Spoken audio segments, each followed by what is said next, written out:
Hey, you. Welcome back to another episode of Mind Unravel. I am your host, Imani Mitchell, also known as your favorite wellness educator.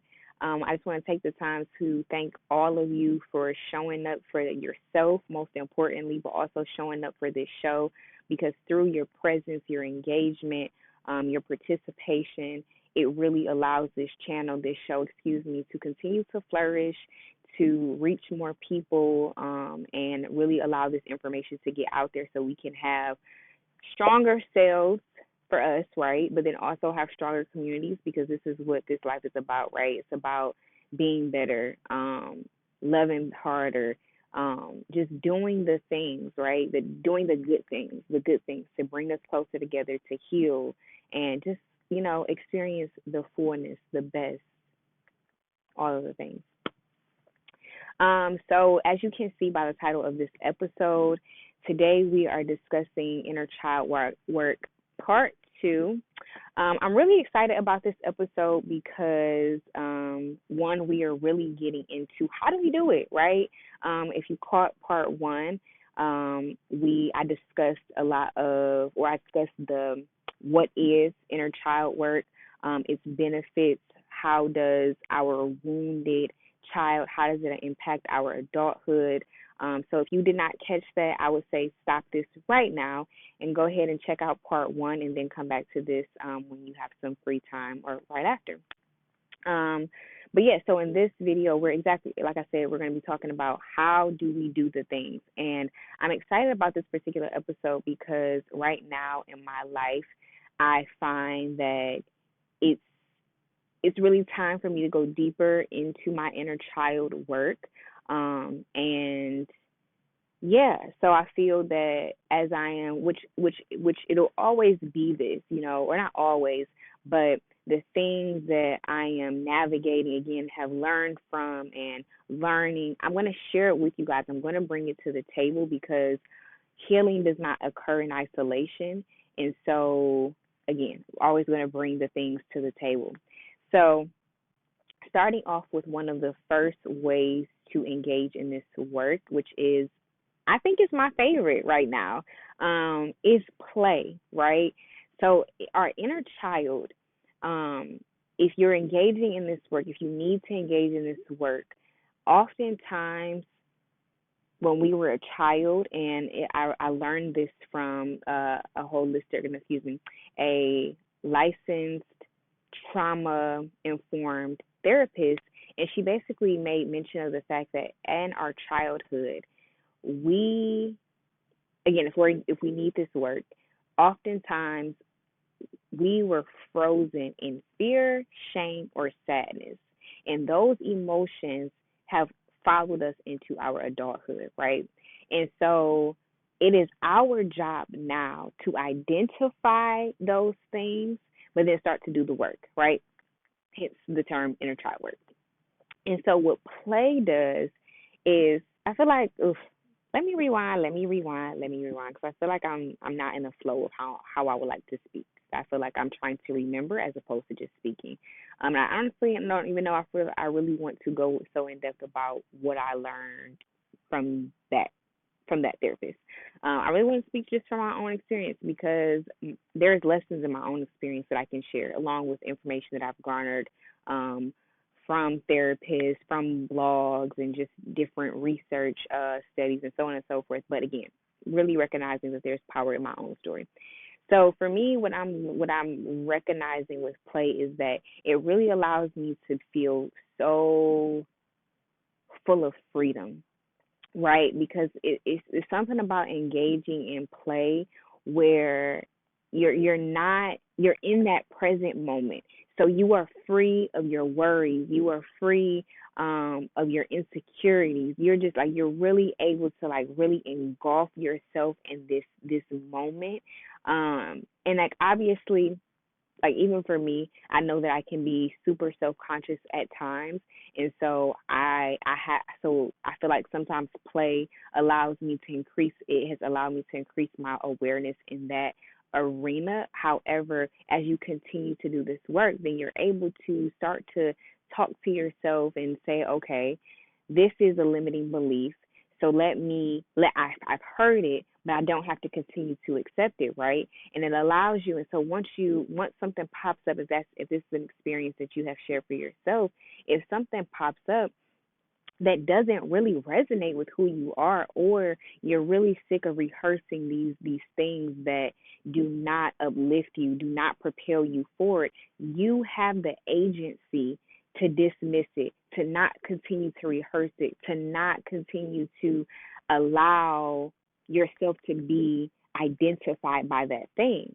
And so going back to just that, the benefits of that playtime, again, you're really embracing this moment of freedom.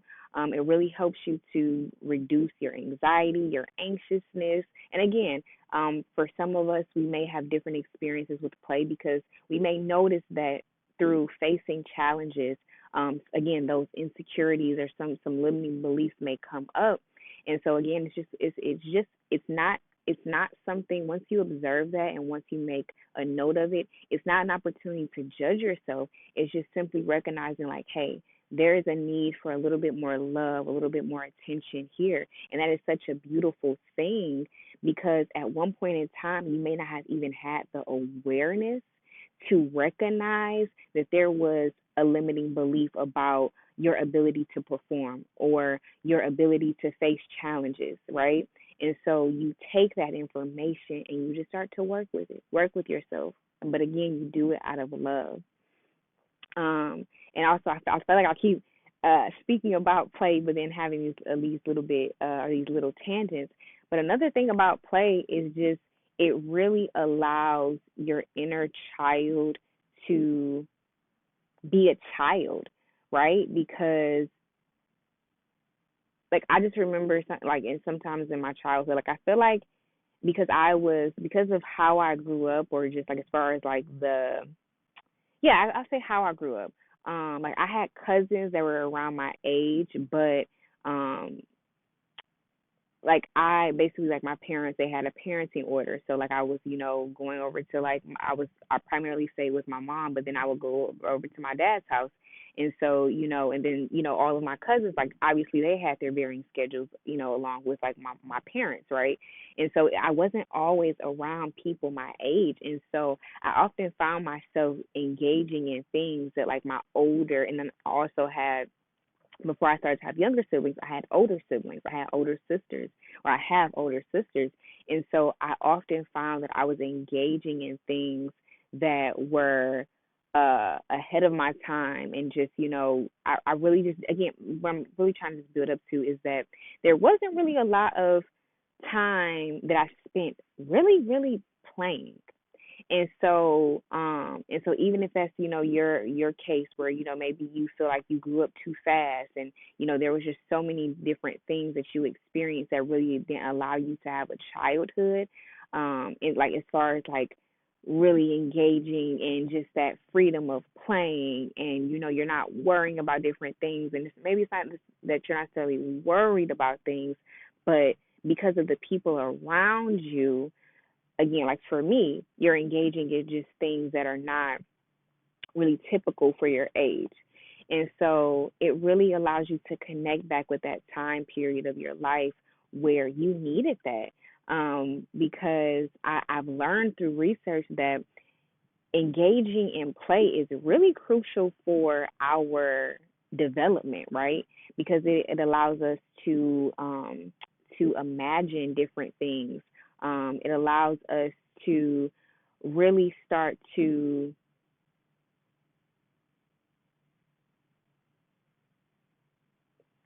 form, I don't want to say form an identity, but essentially what I'm trying to say is that you're able to, for instance, when you're playing games, 9 times out of 10, there is some type of obstacle challenge that you must meet to win the game, right? And so when you're doing these things, then you're building up just different tools that you need in adulthood, right? To be able to face a challenge and to not get discouraged, and to recognize that you must, oh, y'all, I'm so far, that you must continue on even in spite of a challenge that you're facing. But then also just like continue to have fun with it, because I'm also learning through playing that it really, like, and just not taking things too serious, is that it really eliminates and reduces the anxiety and the fear around different things.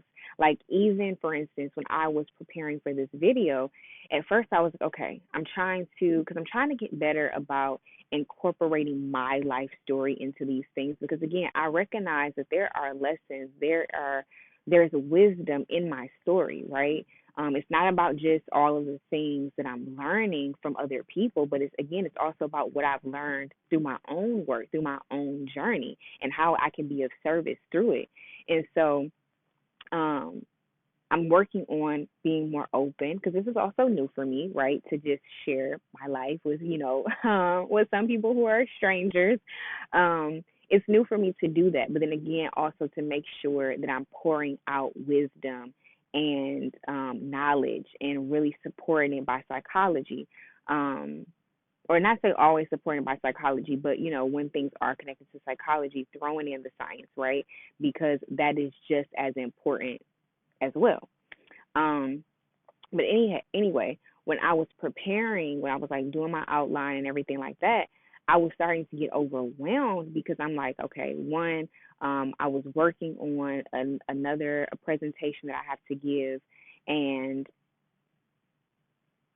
so this past week I've been traveling. I've been working on the presentation, and I felt a little bit overwhelmed. I felt like, okay, I waited to the last minute to record this episode, to do the groundwork, and now it's kind of like crunch time. I have to get this episode out. And again, I'm increasing the fear. I'm allowing my thoughts to build and to flame the fear.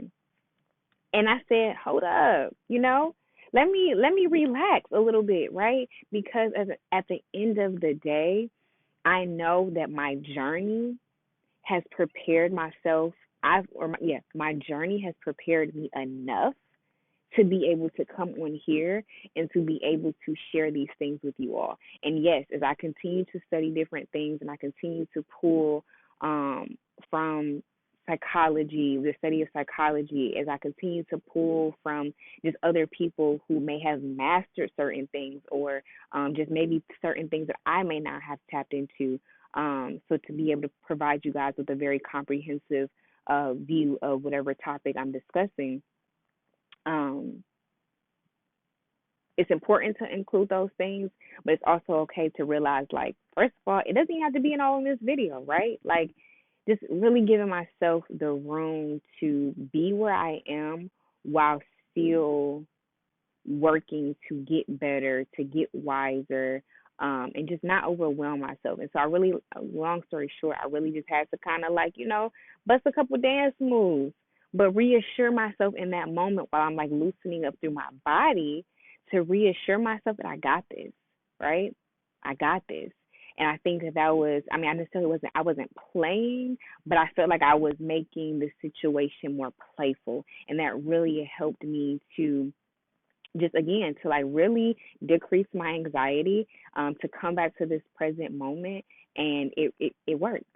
And so play is great. And another thing I want to mention about play is, and honestly, I think it really just piggybacks off of that example. It doesn't, especially when you're just starting off with doing these things, you don't have to make a big deal out of trying to play, right? Especially if you're not really accustomed to playing. And so that can look like, as you're washing dishes, maybe you're singing a song, again, maybe doing some shoulder moves or whatever, right? But you're taking a moment to you're taking these mundane moments and really allowing yourself to uh explore, explore, explore just like deeper parts of yourself. Like, okay, how can I be more lighthearted, or how can I be more not so serious, or just, and that exploring, being curious, um, being curious, seeking freedom, right? Seeking joy, seeking laughter. Like, that is what our inner child embodies, and that's what it seeks. And so just trying to figure out, like, how can you incorporate those things into your day to day. Okay. And so another way to incorporate inner child work into your life is through mirror work. And it is really essentially exactly what it sounds like. It is working on yourself in the mirror. And a great way to do this is to jot down some short affirmations, short but impactful, right? Some short affirmations that really speak to where you are and what you need. And you do that in the mirror. And I will say this, the key here, and honestly, the key with everything, right, is repetition. Because if we don't continue to build on what we're doing, we'll never really how see the growth, see how it will impact us, see how it can change and cause us to evolve. It's just like going to the gym, right? 9 times out of 10 in that first month, sometimes even in the first 2 months, you may not see physical results, but one, I would say this, it definitely is building your discipline. So there are some type of results. It may not just always be in the flesh, right? Something tangible, something that you can see, something that you can feel. And so, yeah, so again, going back to the mirror work, and this is so great because it allows you to really start to rework a lot of the limiting beliefs and just things that have been conditioned and now they are stored in our subconscious mind. We are able to look at ourselves, right, through this lens of self-compassion, this lens of love and kindness, and we're able to start to rework those things.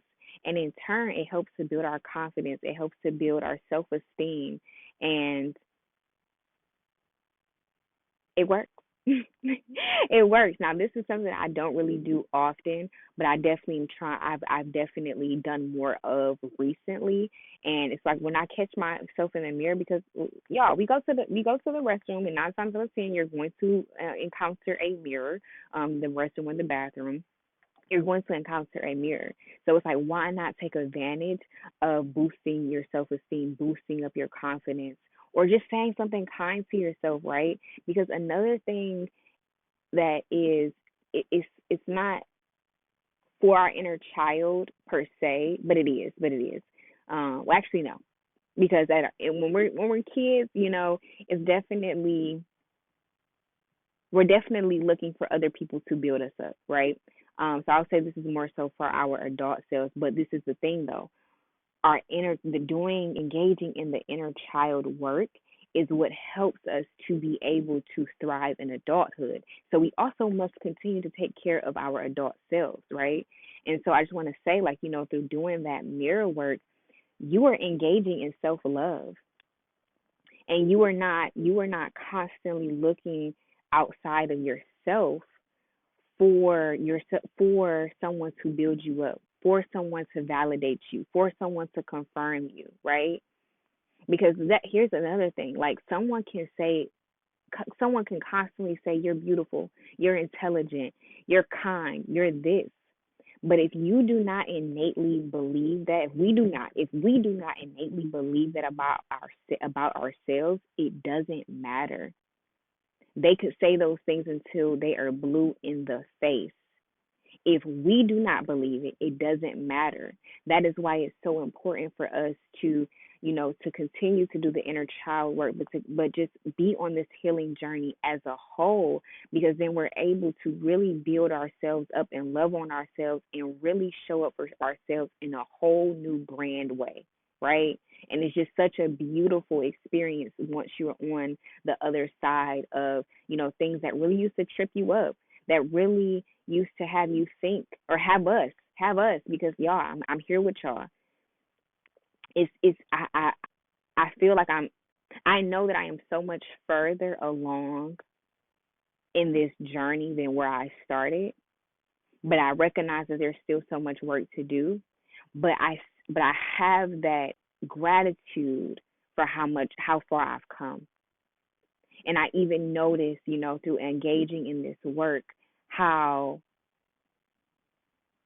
in the past I may have been quick to accept a limiting belief that I've held on to accept some fear or some shame or sadness that I've held on to from my childhood. But from me constantly working at this, I've been able to either quickly think of something positive about myself and be able to refute that.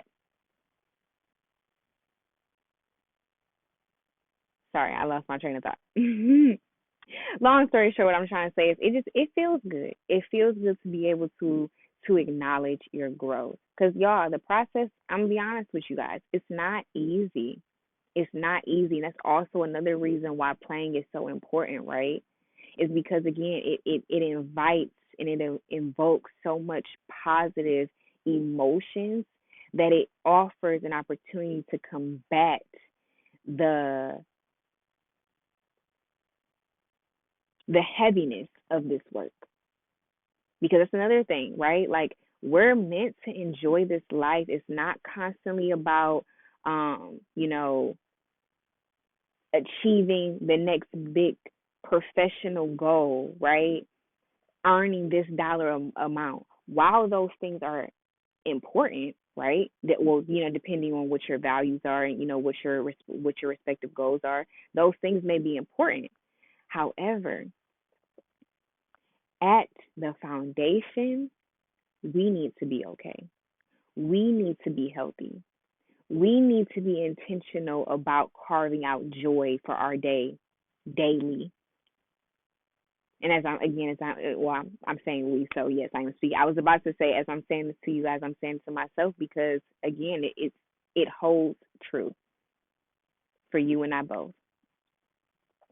Um, yeah. Okay. So, and I also just want to add on because I found myself placing um my professional goals over my own personal development because and although my work is connected or although my professional work is connected to self development, I still find that I have not been taking out enough time to really to go deeper. Like I mentioned, I'm in a season where it's time to go deeper. And I think lately I've been feeling so weak, so weak because I honestly I think I reached a or I thought reached a point where I was sick of fighting. But even as I'm recording this video, this episode, I'm feeling, and even as I prep for these videos, I feel so empowered to be able to keep going, to be able to go harder, to be able to do more because I deserve it, because you deserve it. It's okay to slow down.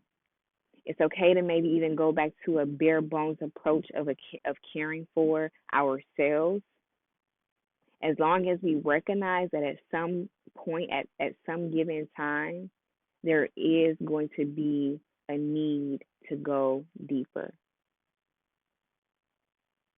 without the fear and with love. So another example of how to engage in this work, which I've done quite a few times, is writing to your inner child. That can be a lengthy letter, or I've never done that, but I've done like maybe a couple of pages, in my journal to myself, to my younger version, my baby Monty, I like to call her. Um, and that's another way to be able to boost your self-esteem, your confidence, but then to also recognize that, and as we engage in this work more and we start to pinpoint where certain emotions derive from, certain thoughts derive from, once we pinpoint those things, then, because here's the thing, as children we all needed to feel safe, to be uplifted, to be nourished. Mentally, physically, spiritually, we needed those things, right? And so now in our adult life, we are able and capable to give ourselves those things. And so I find it quite helpful that, even remembering certain situations from our childhood, or and maybe if you don't remember the certain situation, maybe you remember once you first started to feel a certain way about yourself. right? A certain age, a certain grade. You write a letter from yourself, from your adult self, to that time, and you offer the guidance, the love, the nourishment. You offer all of the things that your baby self needed to hear, to feel. And as you continue to do that, you continue to show up for your baby self, then once, or excuse me, let me say this, when we continue to do those things for ourselves, for our baby selves, then we allow that introvert our baby self to feel safe, to be able to show us more hurt that they may have experienced, that we may have ignored, or that we may have just not even been aware of, right? Because we may not have had the tools to understand this is not something that I'm experiencing from my adulthood, but from my childhood. Um, and so yeah, it's a beautiful way to reconnect, to build our inner child up. But then again, because again, and I'll continue to say this as it relates to inner child work, is that yes, we're healing from a wounded place when we were younger, but this work is for us to be able to soar now, right? And most importantly, I will say that as you are continuing to chart this path and do this work, I'll definitely say please speak to a licensed professional, right? Because it's never wrong to seek help. It's never wrong to get help. They are there for a reason. They have been trained for a reason to be able to help us process these things. Because again, this work is heavy. This work is heavy, and it can really take us down some paths that, again, we may not have remembered, right? And so we may need a little bit more assistance. So we may need a little bit more support, someone to lean on to be able to help us navigate that. And so, yeah, I'm just trying to recap. So, yes, so playing, playing, writing a letter to your inner self, mirror work. Those are 3 ways to engage in inner child work. And again, like I just mentioned, please, please, please talk to a therapist. And also treat your therapist, or if you have not gotten a therapist, treat looking for a therapist as if you are looking for a new shoe. Try it on. If it doesn't fit, put it back. You don't have to marry yourself to that therapist just for the sake of having a therapist. Continue to look for someone who can meet all of your needs, who can make you feel safe, and just allow your inner child as well as your adult self to be able to express, all of the things, so you can receive the guidance and the assistance that you need in this season of your life. But I just want to say thank you again so much for showing up. As always, please continue to, if you like this content, if something resonated with you, please like, share, and engage with it. Right? Like I'm always, and I'll continue to say it. Healing does not occur in isolation, so we need to hear from one another. So please share your experiences, share what works for you, share what you have liked to do for your inner child work, share maybe what you have learned. Just share. Just share. And yes, as always, so appreciative, so grateful, so thankful. And I will see you guys back for another episode next Saturday. All right. Have a good one.